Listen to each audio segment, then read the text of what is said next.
caso de uso, cuando hago el diagrama de secuencia, va a ser diagrama de secuencia de ese caso de uso, y ese caso de uso me muestra un proceso de todo el sistema que yo quiero analizar.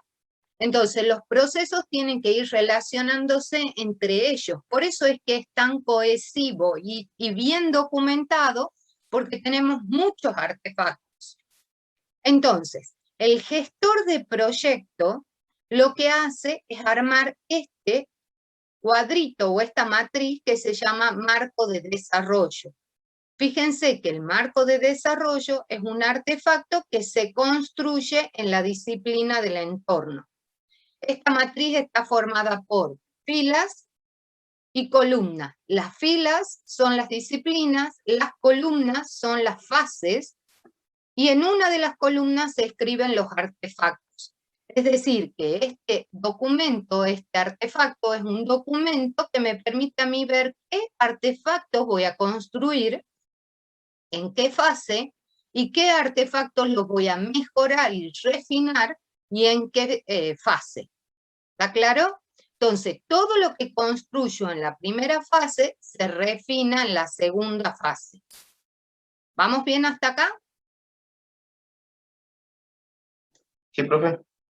La característica principal que tiene el UP es que divide el macroproyecto de desarrollo de software en mini proyectos de desarrollo de software de tiempo fijo. ¿Sí? Cada mini proyecto de desarrollo de software, ¿sí?, se hace un conjunto de tareas o actividades de manera iterativa. El conjunto, después de definir los requisitos, hacer el diseño, la implementación y la prueba y la integración, obtenemos mi primer incremento. ¿Lo van viendo en la pantalla? Termino el primer incremento y pasamos a las iteraciones siguientes, N iteraciones de requisitos, diseño, implementación, prueba, y vamos integrando el segundo incremento con el primer incremento. Y así sucesivamente. Por eso es iterativo e incremental. ¿Buen concepto? ¿Qué dicen?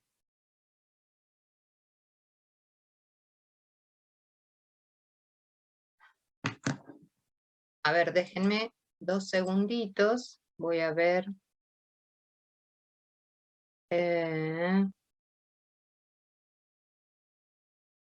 ¿Por qué su compañera no aparece? Romano Micaela. Romano Micaela. Vamos a ver si figura en la comisión.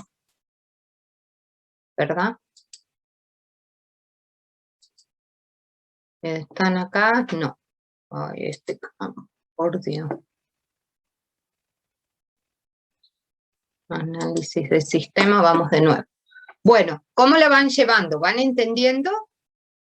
Entonces hemos dicho que el proceso unificado, la característica que tiene es dividir el proyecto en ¿qué? ¿Cómo se llaman? En subproyectos.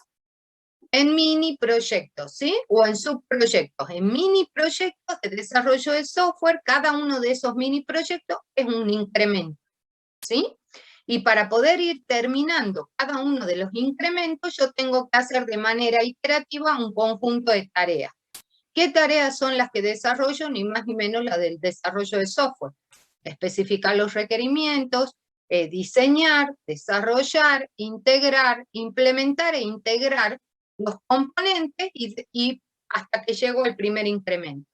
Y así sucesivamente, ¿sí?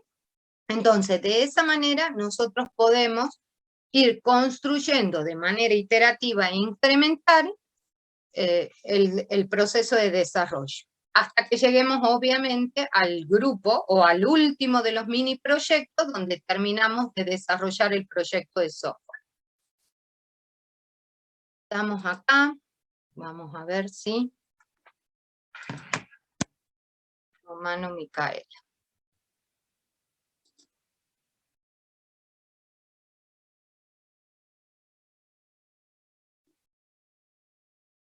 Sí, es verdad, acá no está, por ende tiene que estar acá. Sí, está en la comisión. Humano. Micaela del Rosario.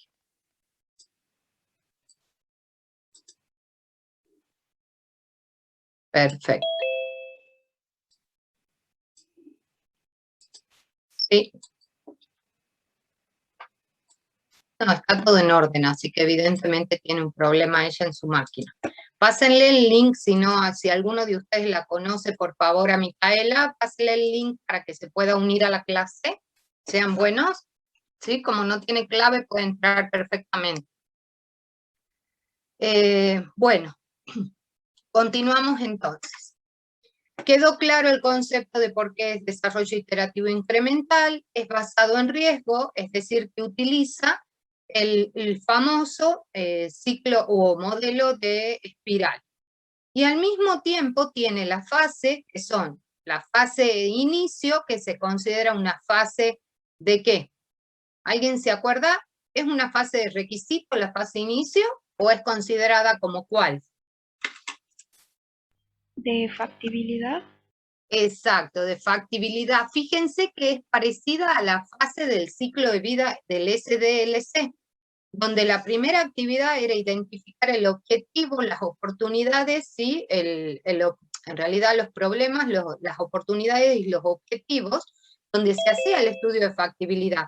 Nada más que la diferencia es que no solamente hacemos el estudio de factibilidad, sino que además definimos requerimientos, porque construimos todos estos artefactos en la fase de requisitos.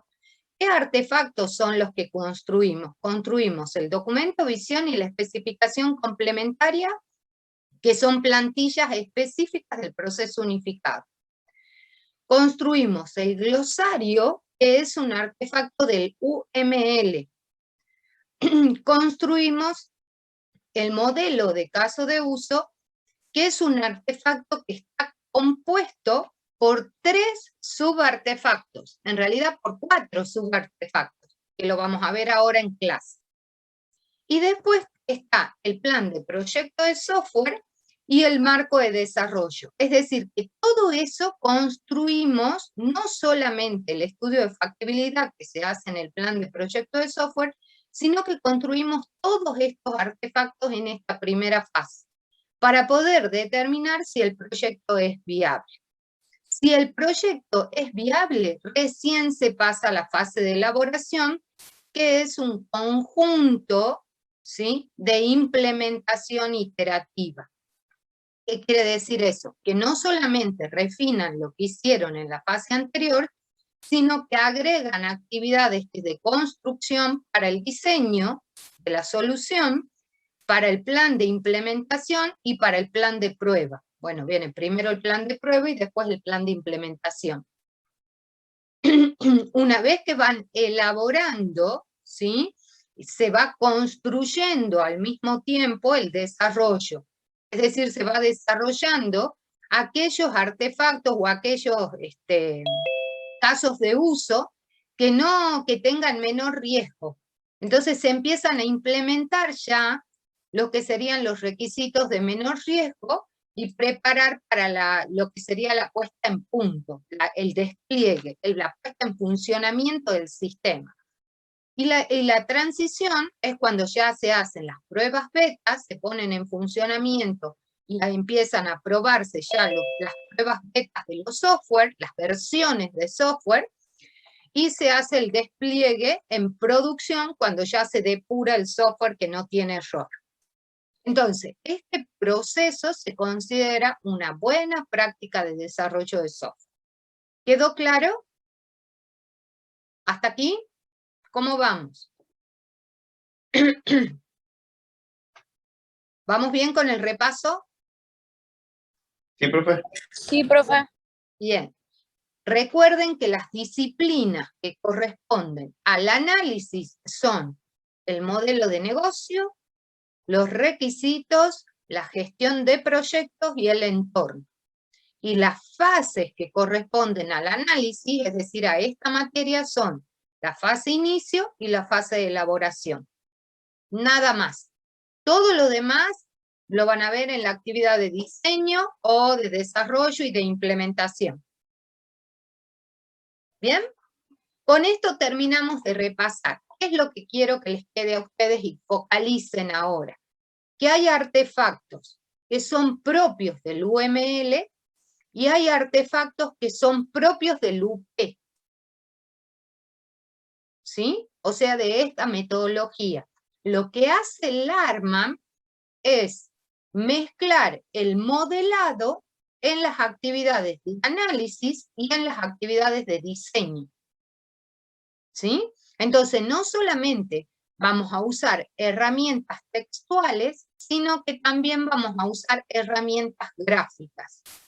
Herramientas textuales propias del UP son el documento visión y la especificación complementaria, el plan de proyecto de software y el marco de desarrollo. Todo el resto, es decir, los modelos de caso de uso son de UML, el glosario es de UML, ¿sí? Y el modelo del dominio es un artefacto propio del UML. ¿Entendieron hasta acá? ¿Los míos? ¿Van bien o no? Sí. Estamos Entonces, anotando lo que va diciendo. bien, entonces ahora vamos a ver algo que es del UML. ¿Qué vamos a ver del UML? Vamos a ver la historia del UML. ¿Qué es el UML? Fíjense. UML, ven la presentación, ¿no? Modelos, herramientas para el modelado, unidad número 4. Lenguaje de modelado unificado y el autor es Butch, Rumbaugh y Jacobson. El capítulo de este libro es el capítulo 1. ¿Bien? Ahora, ¿qué es puntualmente el UML? ¿Quién sabe qué es el UML?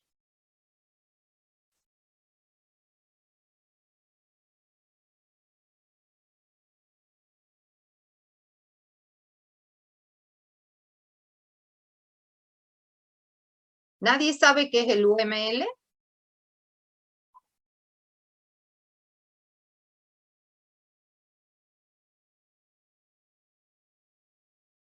¿Qué significaban las siglas de UML? Cada una de las siglas representa... Unificado modelado, ¿no es? Exacto, lenguaje de modelado unificado. Es decir, es un lenguaje de modelado porque tiene símbolos. Ustedes saben que los símbolos son los signos con interpretación. Es decir, que es una pictografía, un dibujito que cuando yo lo interpreto significa algo. Si yo veo un círculo pintado y sé que estoy haciendo el modelo o el diagrama de actividad, yo sé que el círculo pintado es el inicio. Automáticamente interpreto, es decir, que es un lenguaje porque tiene reglas sintácticas, semánticas y pragmáticas. Es decir, que al ser un lenguaje está regido por las reglas y las leyes de la semiótica. ¿Estamos? Entonces, la semiótica es la que estudia los lenguajes. El lenguaje es un conjunto de signos. Estos signos se tienen que relacionar de determinada manera. Todo eso tienen que haber visto ya en sintaxis, ¿sí? Los signos se relacionan de diferentes maneras en función de las reglas sintácticas.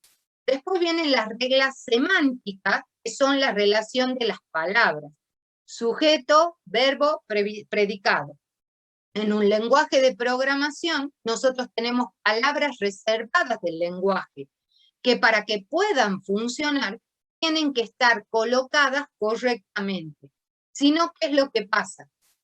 Si ustedes no codifican bien y no escriben bien de acuerdo a las reglas sintácticas y semánticas, ¿qué les pasa después?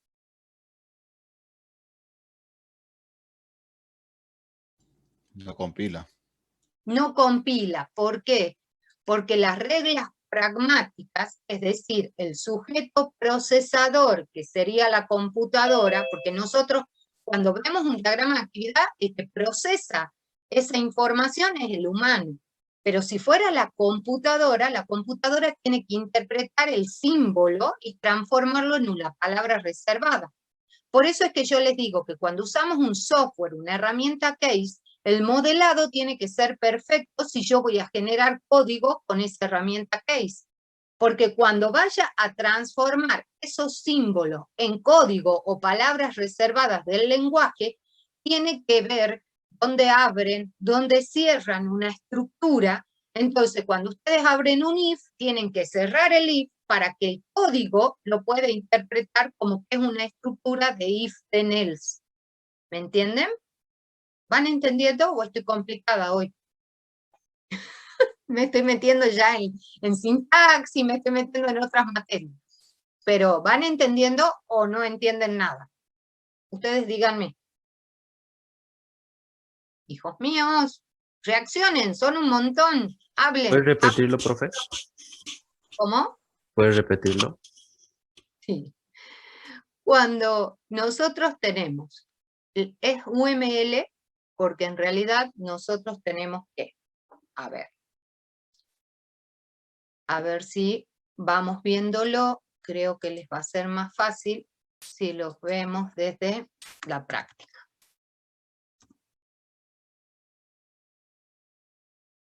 Bien. Diagramas de actividad. ¿Sí? Ustedes tienen este diagrama de actividad, que es el que generalmente se usa de ejemplo, en realidad es un BPD, pero no hay problema, porque en definitiva para ustedes es lo mismo. ¿Sí? Diagrama de actividad es si utilizan el UML 2.0. En realidad han puesto un ejemplo de Visagi, que es BPMN. O sea que yo al que hizo esto le metería una hermosa goma. Pero bueno, entonces el diagrama de actividad tiene símbolos. ¿Lo ven? Como lo pusieron acá el ejemplo, se los voy a explicar porque es UML, lenguaje de modelado unificado. El lenguaje de modelado unificado tiene símbolos. ¿Qué símbolo es este que puse acá? Señor Cordero, ¿qué símbolo es este?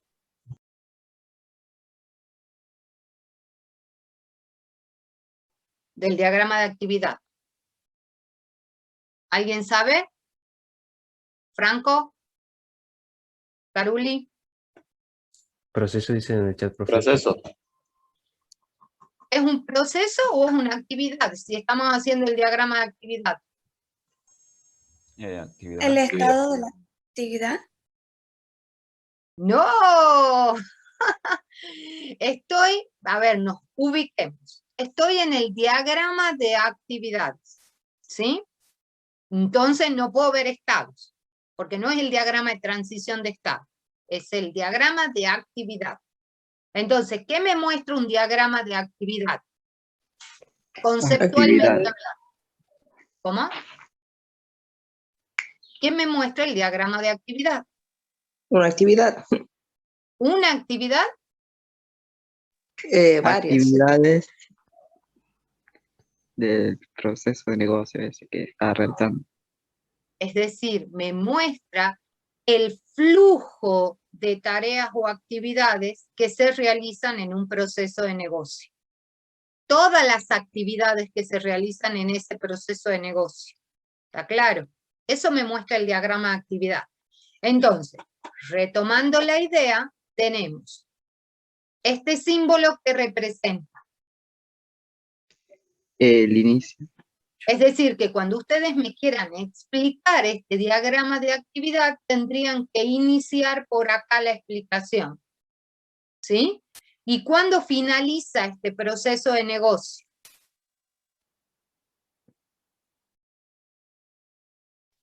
Con el simbolito ese que es un punto. Exacto, con este simbolito. En el medio, fíjense que tienen estructuras que son if, then, else, que son estas que están acá con el rombito, por la rama del sí y por la rama del no. Entonces yo la tengo que abrir y acá se tiene que cerrar antes de pasar. Significa que todo esto que está acá se realiza adentro de esa estructura. Es decir, que el sujeto procesador, que sería la computadora, sabría que tiene que abrir una estructura y cerrar una estructura. ¿Está claro? Entonces, estas barritas paralelas significan que estas actividades que se realizan acá se hacen en paralelo, por eso se abre con una barrita y se cierra con una barrita. Se abre la estructura, se cierra la estructura. ¿Van entendiendo? Sí, profe. Sí. Bien. Entonces, cuando nosotros hablamos de que el UML es un lenguaje unificado, porque en realidad lo que hicieron es lo siguiente. Yo voy a poner acá el chat, por si alguien me escribe en el chat, que lo pueda ir leyendo. Entonces, lo que vamos a hacer es explicar qué es el UML. ¿Para qué se utiliza el lenguaje de modelado unificado? El lenguaje de modelado unificado se utiliza para modelar, pero se modela orientado a objetos. Entonces, es una herramienta específica cuando la metodología que se va a utilizar para programar es orientada a objetos. Así como existía antes la metodología estructurada, para cuando nosotros programábamos estructurado con Pascal, con COBOL, ¿sí? Eran lenguajes de programación estructurado con C. C es estructurado. ¿Qué es lo que pasó después? Surge C# y C++, que ya son orientados a objetos. Entonces, dependiendo del tipo de metodología de desarrollo de software que vamos a utilizar, tenemos que analizar y tenemos que diseñar. ¿Vamos bien hasta aquí? Sí. Profe. Bien, entonces, ¿qué pasaba? Entre los años, como les dice ahí, en el 89 y el 94, de 10 a 50 métodos surgieron para poder utilizar orientado a objetos. Cada una de las empresas que desarrollaba orientado a objetos tenía su experto orientado a objetos. Y generalmente cada uno de los expertos orientados a objetos usaba su propio método de desarrollo de software. Esto llevó a que habían determinados que le llaman gurú, es decir, personas muy expertas en el desarrollo de software orientado a objetos. Entonces, ¿qué hicieron? Crearon metodologías de análisis y de diseño orientadas a objetos que eran propias de ellos. Y le pusieron un nombre, como por ejemplo, Butch, ¿sí? Rumbaugh y Jacobson son los autores más nombrados que hay, porque son los que crearon la metodología. Entonces, por ejemplo, Jacobson tenía su metodología que la llamaba OSE, que era Ingeniería de Software Orientada a Objetos, y era una metodología de análisis y de diseño de Jacobson. Entonces, de repente yo quería modelar, entonces tenía que ver si iba a modelar según Jacobson, según Rumbaugh, según Martini-Outel, según Butch, ¿sí? Entonces, para evitar esos inconvenientes de que cada una de las metodologías tenía fortalezas y debilidades, lo que hizo Butch y Rumbaugh y Jacobson es invitar a todas las empresas de desarrollo de software del momento, como por ejemplo Digital, Hewlett Packard, IBM, Rational, Texas Instruments, Oracle, ¿sí? Que son algunas de las que les puse yo acá, las invitaron y crearon lo que se llamó el Grupo de Administración de Objetos. Y es un grupo que crearon el primer UML. Es decir, entre todos ellos, entre Butch, Rumbaugh y Jacobson principalmente, fueron los autores de la creación del UML 1.0. ¿Clarísimo? Sí. Bien. Sí. Entonces, este lenguaje de modelado unificado porque unificaron de todas las metodologías y crearon una, y lo llamaron lenguaje porque tiene un conjunto de signos y símbolos que se tienen que trabajar bajo reglas sintácticas, semánticas y pragmáticas. Es decir, que nosotros como personas tenemos que ver un diagrama de actividad y rápidamente interpretar qué dice. Ver un modelo del dominio e interpretar rápidamente qué dice. ¿Está claro? Es decir, si tengo el diagrama de transición de estado, tengo que saber qué es el diagrama de transición de estado. ¿Ok? ¿Hasta aquí? ¿Vamos bien? ¿Chicos? Sí, profe. Sí, sí, profe. Bueno.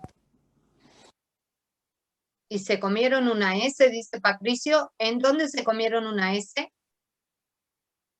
Ah, en la presentación. No me di cuenta. Bueno, entonces, fíjense, el UML entonces es un lenguaje de modelado de propósito general que pueden utilizarlo cualquier modelador. Cualquier persona que se dedique a modelar puede utilizar el UML como lenguaje de modelado. No es un método de desarrollo de software, ¿sí? Sino que es una herramienta que complementa las actividades del proceso de desarrollo. Por eso es que cuando nosotros vimos recién, vimos acá, nosotros dijimos, bueno, a ver, el modelo de dominio va a complementar la disciplina del proceso de modelo de negocio. El modelo del caso de uso va a completar la idea y vamos a modelar para complementar la fase de la disciplina de requisitos. Entonces, generalmente el UML, el modelado, me complementa las actividades de análisis, de diseño, ¿sí? Dependiendo de lo que tenga que hacer. Entonces, ¿qué es un modelo? Ya habíamos visto. Rumbaugh, no me acuerdo si es Rumbaugh o Jacobson, el que define que un modelo es una simplificación de la realidad. Hay autores que dicen que un modelo es una abstracción de la realidad, ¿sí?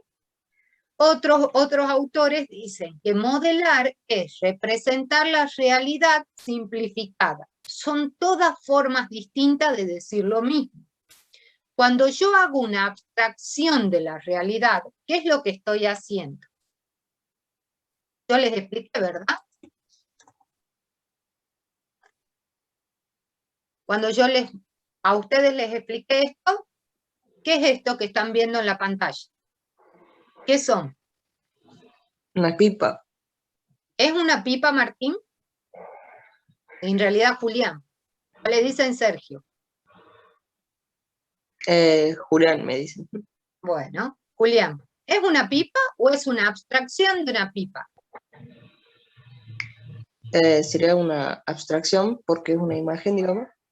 Exacto, es una abstracción porque en realidad es una supuesta pipa.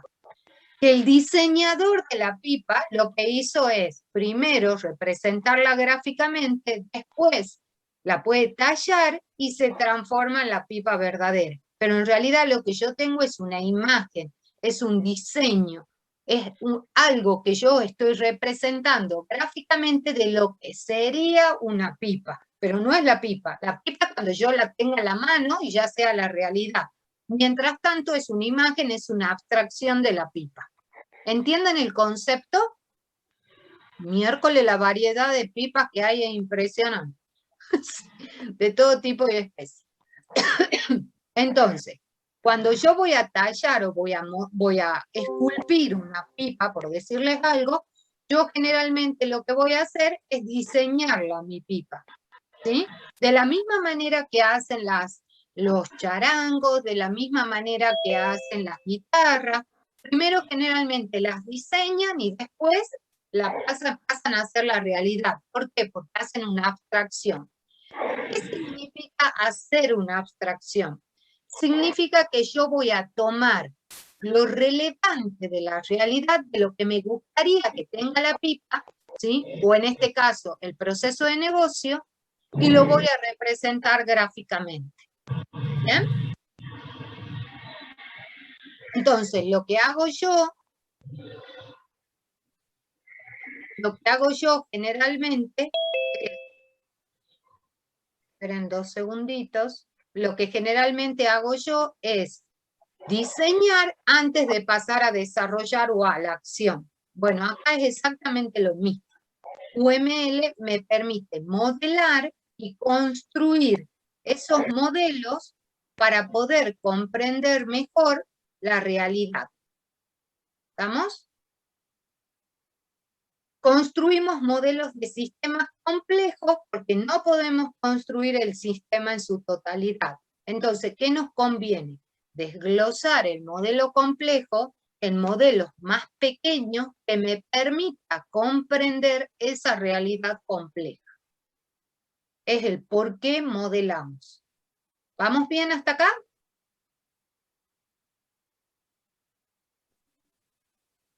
¿Chicos? Sí. Bien. Fíjense que el modelo unificado, ¿sí?, me permite a mí como objetivo. ¿Cuál es el objetivo del UML? El objetivo del UML es visualizar. ¿Qué me permite visualizar el UML? Me permite visualizar lo que es, acá les dice, ¿sí?, me permite visualizar lo que es o cómo quiero que sea mi sistema.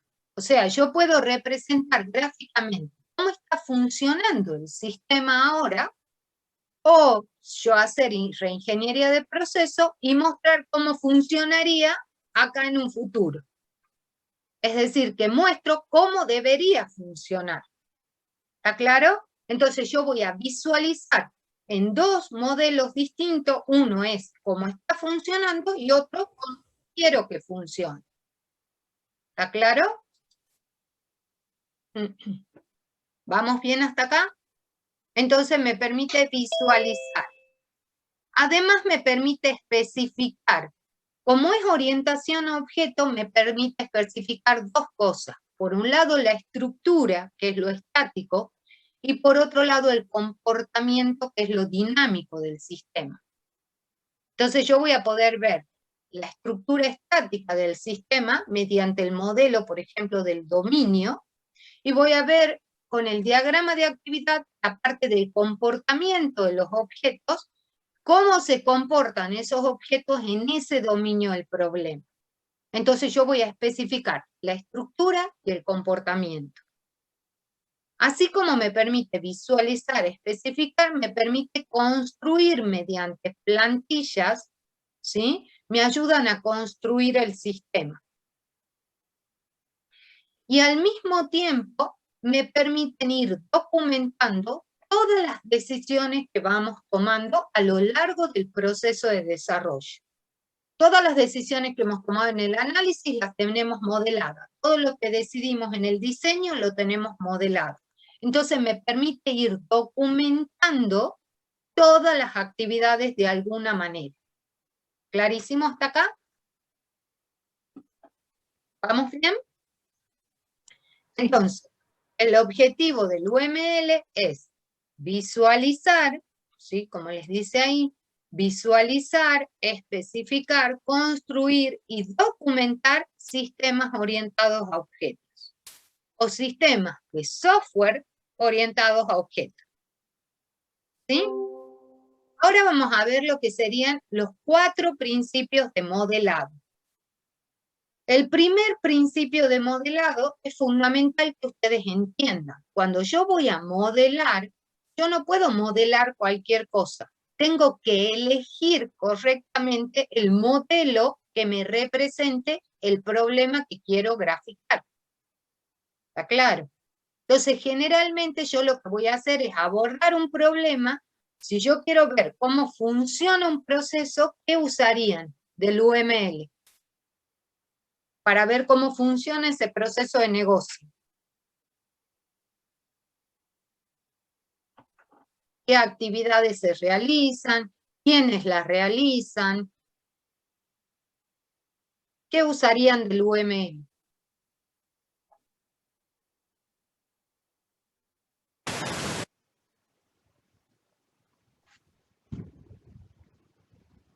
¿Chicos?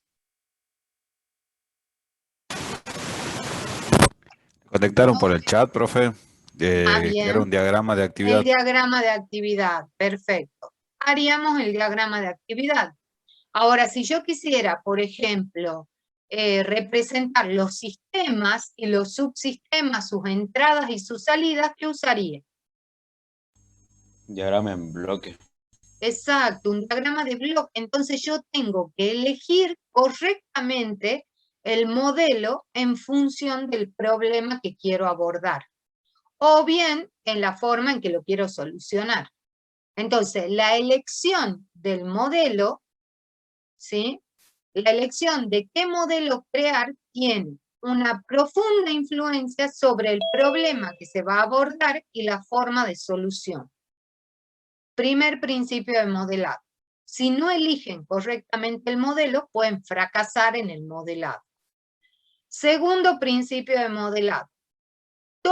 Cualquiera de los modelos, en realidad, todos los modelos pueden ser expresados en diferentes niveles de precisión. Dicho de otra manera, todo modelo puede ser expresado en diferentes niveles de detalle. ¿Eso es verdad o no? ¿De qué va a depender?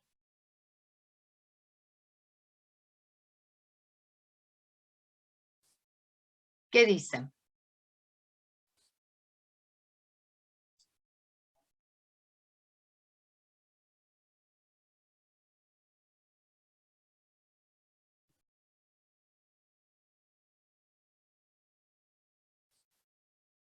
¿Es verdad o no es verdad que podemos representar gráficamente en diferentes niveles de detalles el modelo?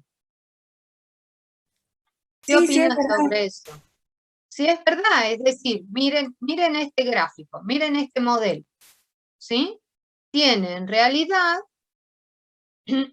bueno, esto es una representación, la explicación, y fíjense que tiene un montón de detalles. ¿Por qué? Porque acá muestran los objetos, muestran las actividades, ¿sí? Muestran en realidad quiénes son los que intervienen. Ahora, hemos visto recién un diagrama de actividad que no era así, ¿verdad? Hemos visto este diagrama de actividad que en realidad representa el proceso de negocio, pero no pone la swimline ni pone los objetos. Solamente puso uno de todos los objetos del proceso. Porque en realidad lo que está mostrando es qué actividades realiza la misma persona. Entonces no necesito tener swimline, ¿entienden? Porque participa un solo actor. En cambio, cuando participan varios actores, como es este el caso, necesitamos representar la swimline para poder identificar qué actividades son las que realizan qué personas y qué objetos son los que se van generando a lo largo del proceso. Fíjense que acá yo lo que voy poniendo es el objeto y el estado por el que va pasando ese objeto. Entonces acá dice que este pedido recién es propuesto, que después el pedido es evaluado, perdón, este pedido está en evaluación, el pedido pasa a estar evaluado. Una vez que pasa a estar evaluado, pasa a estar rechazado por un lado o puede estar aceptado por el otro. Entonces, en el diagrama de actividad me va representando los objetos y los estados por los que va pasando ese objeto para cuando yo haga el diagrama de transición de estado. Entonces, este diagrama me muestra en detalle lo que después en el diagrama de transición de estado voy a tomar y armar los estados por lo que va a pasar el pedido. Entonces voy a ir complementando los diagramas a medida que voy avanzando en el análisis. ¿Van entendiendo? No es conveniente tener dos finales. Lo que deberían haber hecho acá es estirar esta línea de acá y unirla acá para que tenga el fin acá. ¿Sí?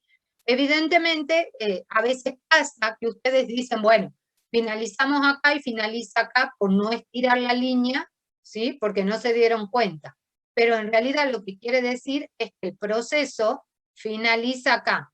Sí puede haber dos finales desde el punto de vista que la notificación es rechazada y fin del proceso. O bien finaliza el proceso cuando la notificación es aceptada. ¿Está claro? O bien cuando se planifica la producción, que es las tres formas en que finaliza el proceso, pero gráficamente me conviene poner un fin de proceso. que todas las flechas se unan en un solo proceso de finalización. ¿Entienden la idea? Sí, se Bien, entendió. perfecto. Entonces, fíjense que lo que nosotros vamos haciendo acá es mostrando que cada uno de los diagramas pueden tener muchos detalles o menos detalles, dependiendo del nivel de abstracción y de análisis en el que se encuentre. Yo, por ejemplo, puedo hacer, a ver, ahora le voy a mostrar un diagrama de caso de uso. Un diagrama de caso de uso les representa, fíjense, tiene este diagrama de caso de uso que tiene muchos detalles. Bueno, era un video. Pensé que era una imagen. ¿Sí? Vamos a abrir otro. Ahí está. Esto lo van a experimentar ustedes. ¿Por qué? Porque en realidad ustedes cuando hagan el diagrama de caso de uso, van a hacer el diagrama de caso de uso en diferentes niveles de detalle. El primer nivel de detalle es el que van a poner los primeros casos de uso. Y después van a ir agregando los casos de uso que estén incluidos en un caso de uso padre o que extiendan los casos de uso padre. Entonces van a ver que van a hacer el diagrama de caso de uso que van a poner los actores y los casos de uso con los que se relacionan esos actores. ¿Sí? Entonces, de repente este diagrama puede tener mucho detalle o poco detalle dependiendo de lo que quiera representar. Bien, fíjense, hay diagramas de caso de uso que tienen 3 casos de uso, pero después yo si lo exploto, es decir, si bajo en el nivel, generalmente este caso de uso seguramente tiene un montón de casos de uso incluidos. Entonces voy bajando en el nivel de detalle. Miren este. Bien, o sea, han llegado a un nivel de detalle que tiene consulta por docente y dentro de la consulta tiene por docentes específicos, consulta de docentes generales, la consulta de desempeño va a ser por aspectos, ¿sí? Desempeños con otros, desempeño consigo mismo, es decir, que se van metiendo dentro de los subprocesos de un proceso padre. ¿Vamos? Entonces, el diagrama de caso de uso se puede hacer, o cualquier diagrama se puede hacer con mucho nivel de detalle o con poco nivel de detalle. ¿Quedó claro?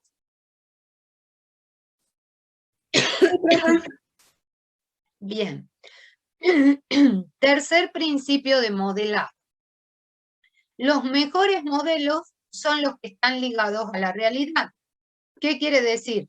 ¿Cuál va a ser el mejor modelo? ¿Cuál creen ustedes?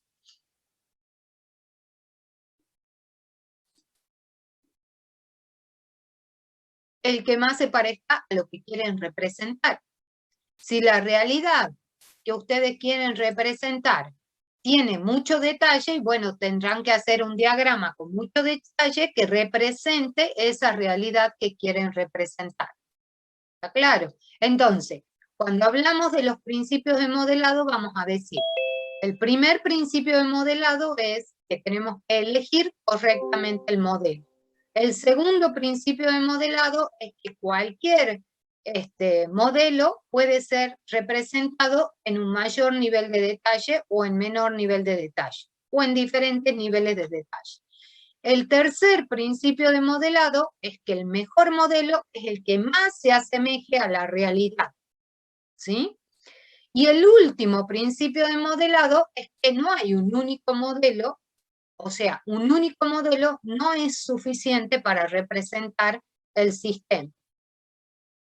Por eso es que generalmente cualquier sistema que no sea trivial, ¿qué quiere decir que el sistema sea trivial? Es el ejemplo básico. Si yo tengo un sistema que es muy simple y siempre se resuelve de la misma manera, entonces yo ese sistema lo llamo trivial, porque siempre se resuelve y se gráfica de la misma manera. Ahora, Si el sistema que yo estoy analizando es no trivial, es un poco más complejo, entonces se va a abordar a través de pequeños conjuntos de modelos que van a ser casi independientes, pero que generalmente están relacionados. ¿Vamos hasta acá? Entonces, el cuarto principio de modelado es que un único modelo no es suficiente. Generalmente se hace un conjunto de modelos casi independientes para poder modelar un sistema no trivial. ¿Entendieron? ¿Entendieron cuándo un sistema es trivial? Sí, profe. ¿Y cuándo? Bien, perfecto. Entonces, ¿alguien que no haya entendido los principios de modelado o todos entendieron? ¿Todos entendieron? Bueno. UML, entonces, finalmente, ¿qué es el UML? Si yo les pregunto en el parcial qué es el UML, ustedes me van a decir este concepto. Es un lenguaje de modelado visual, ¿sí?, de propósito general, que se utiliza para especificar, visualizar, construir y documentar los artefactos de un sistema de software orientados a objetos. ¿Alguna consulta? Es decir, que este es el compendio de todo lo que venimos charlando.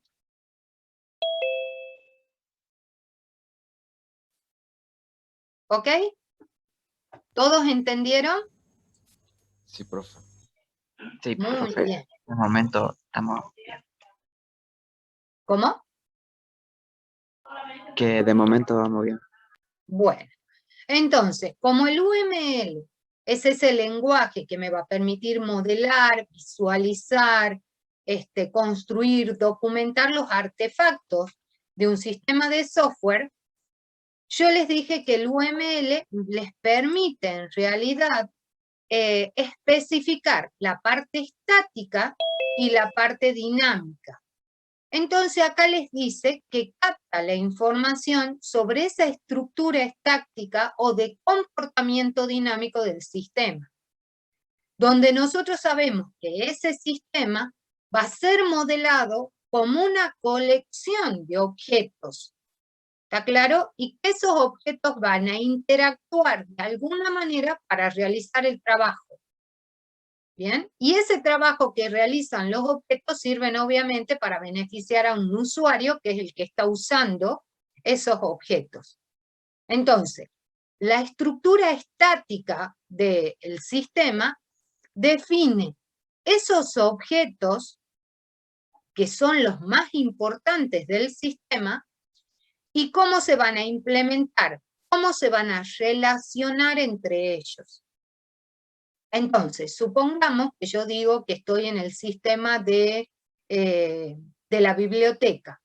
Entonces, en el sistema de la biblioteca, precisamente en el proceso de préstamo, yo voy a tener que ingresa el pedido de un libro y ese solicitud o pedido de un libro en realidad se va a transformar en la entrega de un libro. ¿Sí? Entonces yo tengo que registrar esa entrega del libro o ese préstamo del libro. Entonces yo voy a tener que un socio solicita un préstamo de un libro. Entonces voy a tener la relación entre el socio, entre el préstamo y entre el libro, que es el que contiene los datos. ¿Estamos? Entonces, la relación de los objetos es esa estructura estática. ¿Vamos bien hasta acá? ¿Entendieron? ¿Puede repetir la última parte, profe? Sí. La estructura estática, conceptualmente ustedes van a decir que es los objetos más importantes del dominio del problema y la relación entre ellos. ¿Sí? Eso es lo que sería la estructura estática. A ver, si yo, ¿para qué les voy a tardar tanto si les puedo explicar mostrándole un ejemplo? Espérenme 2 segundos que les voy a mostrar. Ingeniería de requerimiento, Acá estamos. Perfecto.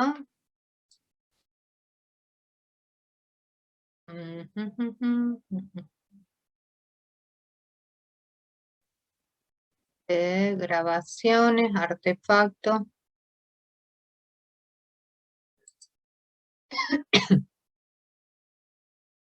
Encima que no es mi máquina, es lo más complicado, que yo en mi máquina tengo todo, entonces me es mucho más fácil encontrar las cosas.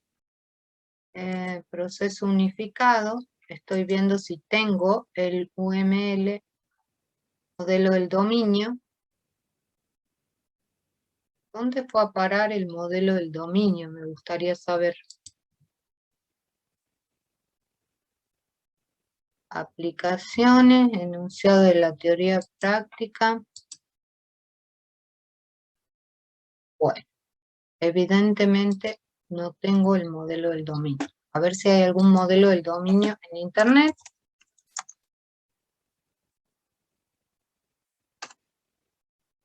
Para que lo puedan ver. A ver. Sí. Hay varios modelos del dominio. Bien. Este modelo del dominio es la representación gráfica. Voy a tratar de abrir un modelo del dominio que sea como sencillo, porque como no los validé, no sé qué tan bien hechos están estos modelos del dominio.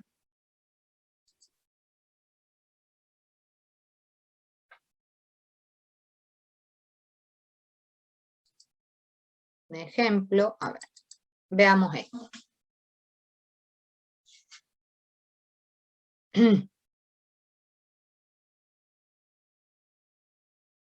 Modelo del...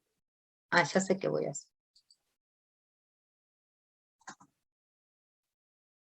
Dominio del árbol. Entonces vamos a ir a la imagen del modelo del dominio del ARMA, para que vamos a estar perdiendo el tiempo, ¿verdad?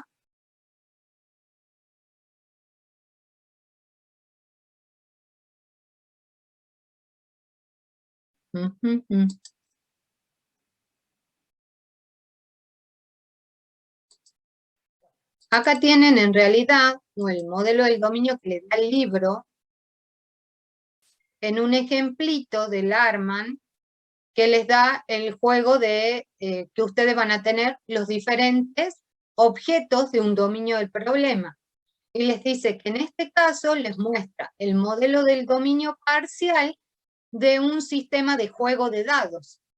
Entonces dice que hay 3 objetos que son importantes. Por un lado tengo el jugador, por otro lado voy a tener el dado, donde en el dado voy a tener un valor, la cara del valor que sale en el dado, voy a tener el jugador con el nombre del jugador y voy a tener en sí la jugada que he tirado. Entonces, esta relación me muestra la estructura estática de la relación de los objetos. ¿Sí? ¿Está claro? Patricio, ¿qué es lo que me cuenta? Así nos pasa a nosotros en el aula virtual de BQK. ¿Cómo así? ¿Qué es lo que les pasa? Cuéntenme, para que yo pueda mejorar. Nos perdemos por ahí, dice. Bueno, en realidad ustedes tienen, lo que yo les voy habilitando es lo que vamos viendo en clase. ¿Sí? Ah, bien, pero usted me está hablando de... Y por ahí está el miedo de mandarlo en otra. ¿Está hablando de Bejuca o está hablando del campus de la facultad? Porque en Bejuca, si ustedes se fijan, ¿sí? Ustedes en realidad tienen los bloques y dentro de los bloques yo no les pido nada más que los foros. Y lo único que tienen que ver en los foros es que tenga la comisión que corresponde. Que se las aclare. ¿Está? Es más, generalmente cuando le pongo acá 2K2, yo le pongo la restricción que solo pueden entrar los de las 2K2. O sea que, ¿está claro? Más no puedo hacer. Ya si ustedes no se fijan que tienen que entrar en el campo, en el foro que corresponde, Claro, lo que pasa es que en realidad, si no, yo tengo que armar una comisión para cada uno, y como es un foro general, entonces les armé el foro en general para todos, ¿sí? No es que yo en el campus tengo, digamos, separado por comisión, porque justamente están todas las comisiones acá compartidas. Las restricciones son foro por foro, dice qué comisión pertenece y usted va a poder entrar solamente a la comisión que pertenece. ¿Está? Pero en realidad ustedes van a tener los bloques. En los bloques esto ya les va a desaparecer. Una vez que yo les califique, pues todavía no me senté a calificarlos, ¿sí? Van a desaparecer, se van a ocultar y solamente le van a quedar las comisiones, es decir, los conceptos. Ahí tienen todo lo que es sistemas de información, ¿sí? Y tienen un montón de recursos que es para que ustedes entren, bajen y lean, ¿sí? O sea, les hago un montón de recursos por ahí duplicados, que me pongo el trabajo de hacérselo para que tengan Hay gente que le gusta leer del libro, hay gente que le gusta leer de un PowerPoint, hay gente que le gusta leer online algo resumido. Entonces, les doy las 3 alternativas, cosas de que la puedan tener. Lo que sí me parece raro es que no esté lo del artefacto del modelo del dominio, porque bueno, eso generalmente va en la segunda parte del año, por eso no lo tengo habilitado. Debe estar oculto, y yo no lo estoy ni siquiera detectando. Pero la idea es de que yo ahora, ¿qué voy a hacer este fin de semana? Les voy a ordenar y les voy a ir dejando los contenidos en función de la nueva planificación que tienen acá del plan de actividades que vimos, ¿sí? Porque en realidad todo lo que está ahí es del plan del año pasado. Ahora yo les habilité así directamente por si ustedes querían leerlo. Sí, y hay gente que no le gusta leer, entonces que no venga a la universidad, porque en la universidad hay que leer. Bueno, ustedes tienen la ventaja que le lee la computadora. Yo ya no leo, me lee la computadora, porque la verdad que leer con anteojos es bastante complicado. Entonces, si tengo posibilidades de que me lea la computadora, hago que me lea la computadora y yo seguramente leo 3 veces más rápido que los que leen otros. ¿Sí? Cuando ustedes leen textos, generalmente, bueno, ahora yo en el doctorado tengo trabajos muy largos para leer. Libros completos, porque a nosotros no nos dan capítulos como a ustedes en el grado. Nosotros en el doctorado nos dan libros para leer. Entonces, directamente lo que hacemos es leer con la computadora. Me imagino que saben leer con la computadora, ¿verdad? Perfecto. Les lea la computadora. Muy buena herramienta. Bueno, para que les lea la computadora tienen que usar el Edge. Microsoft Edge. ¿Sí? En el Microsoft Edge, ustedes abren un documento, el que quieran, ¿sí? Para el que no sepa, entran acá, ponen cualquier PDF, a ver, Somerville, ¿ah? Supongamos, y lo que van a hacer, obviamente, tienen 2 alternativas. Entran acá, quieren, bueno, yo me fui de vacación. Mi cerebro sabe que quiere que me vaya de vacación. Se quiere descansar. Este año agotado. Bueno, supongamos esto. Entonces yo voy a venir, lo voy a marcar, voy a poner botón derecho y le voy a decir leer selección en voz alta. Entonces me va a leer en voz alta.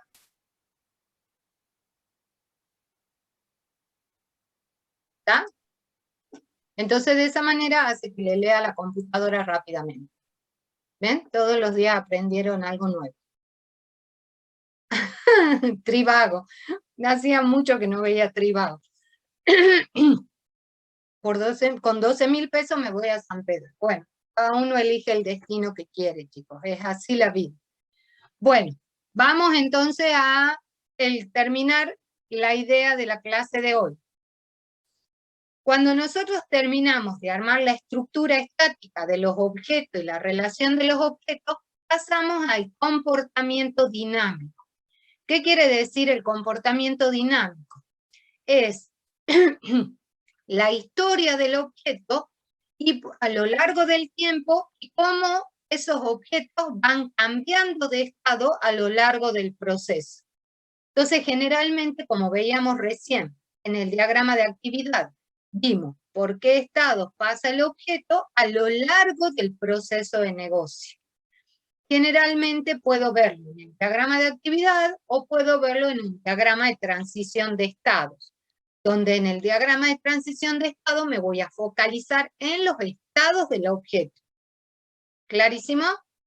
En cambio, en el diagrama de actividad veo no solamente los estados del objeto, sino que veo las actividades, quiénes son los que participan, qué responsabilidad tiene cada uno de esos actores con las actividades del proceso.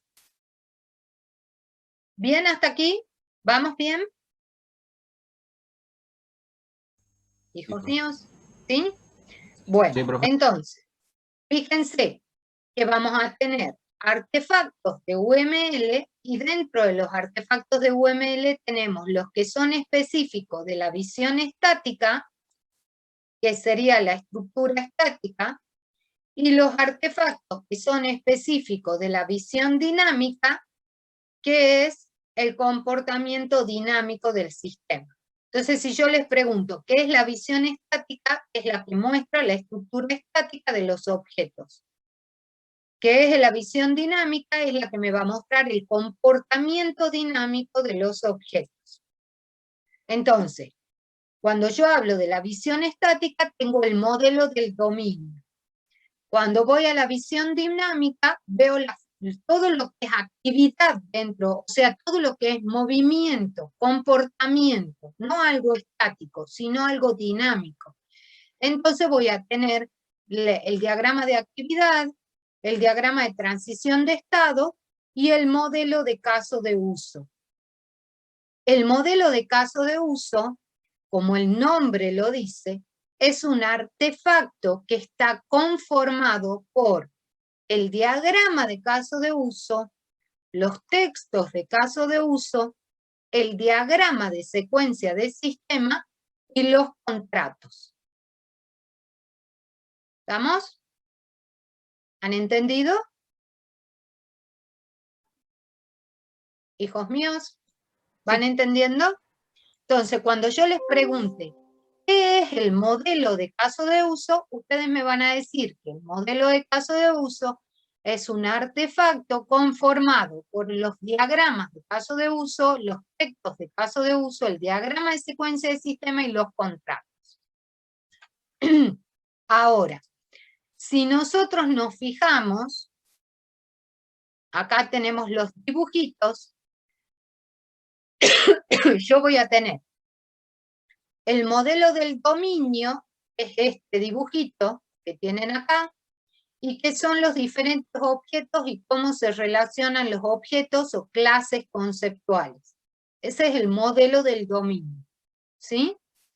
Este que tenemos acá es todo lo que tenemos acá es el modelo de casos de uso, donde el modelo de caso de uso tenemos los textos de caso de uso, que ustedes ya lo vieron en el foro, el diagrama de caso de uso, que es este que está acá, el diagrama de secuencia de sistema, que es el que me representa el actor y el sistema como caja negra, qué estímulos tiene el usuario al sistema y qué respuesta recibe del sistema como caja negra, con sus entradas y las salidas. En el diagrama de caso de uso veo los casos de uso como óvalos, y la relación de los actores con esos casos de uso, ya sean actores principales o secundarios, y los contratos que son de las operaciones de un diagrama de secuencia de sistema. ¿Está claro?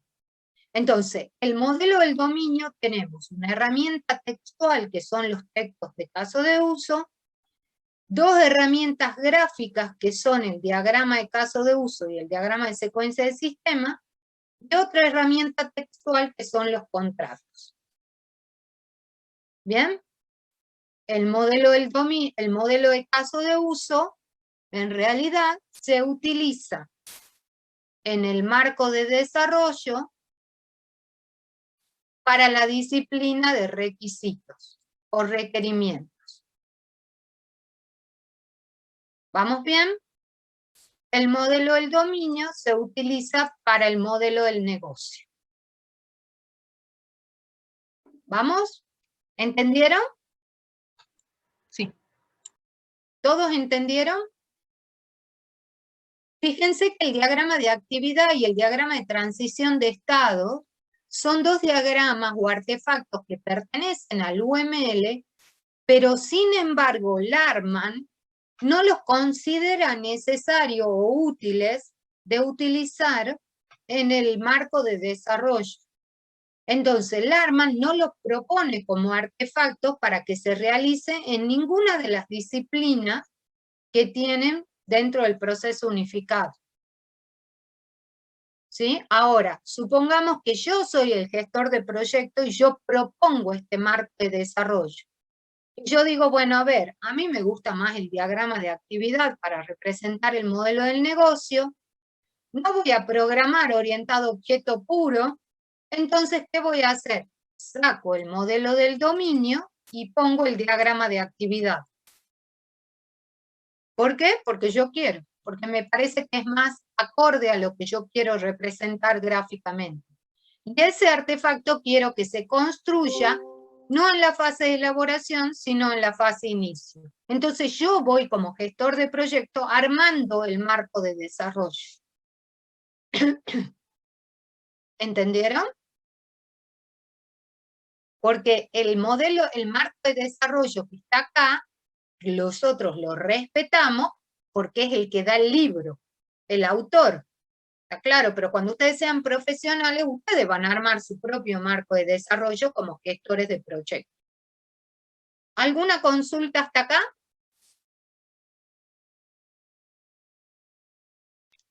No, profe. Bueno. Ahora vamos a ver, vamos a hacer un alto de 5 minutitos, voy a traerme un cafecito y vamos a ver la teoría del diagrama de actividad. ¿O quieren que lo dejemos para la clase que viene? ¿Qué cosa, profe? El diagrama de transición de estado, perdón. La teoría del diagrama de transición de estado y cómo resolver el diagrama de transición de estado. ¿Lo dejamos para la clase que viene o quieren verlo ahora? ¿Te escucho? Y mejor ahora, profe, así después de la clase que viene lo podemos repasar. Sí. Bueno, entonces 5 minutitos, ¿sí? A las y 40 o y 45 volveremos. ¿Estamos? Porque es cortito el diagrama de transición de estado. Bueno, perfecto. Ya volvemos entonces.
Bueno, ya estamos.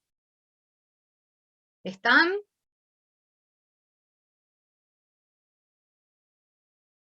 Sí, profe. Buenísimo. Hola, Brisa, gracias por compartirle a su compañera el link. Ya que la veo, le agradezco. Bueno, ¿avanzamos? Buenísimo. Pongan la manito, por favor, a ver si ya están todos, cosa de que sepa si arrancó.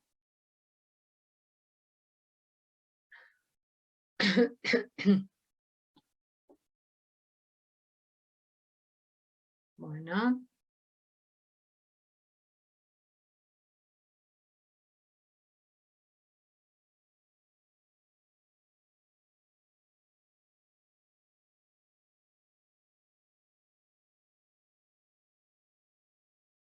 Bueno, no hay tantos todavía. Faltan muchos. A ver si se van incorporando. Porque en realidad son un montón.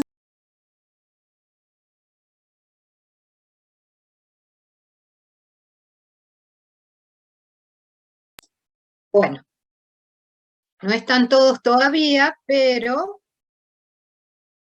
faltan bastante. Bueno, arranquemos. El diagrama de transición de estado. Recién estaba de nuevo chequeando BQK, ya digo, no puedo estar tan mal, en realidad hay mucho, todavía mucha cosa, pero ya la voy a dar de baja. Y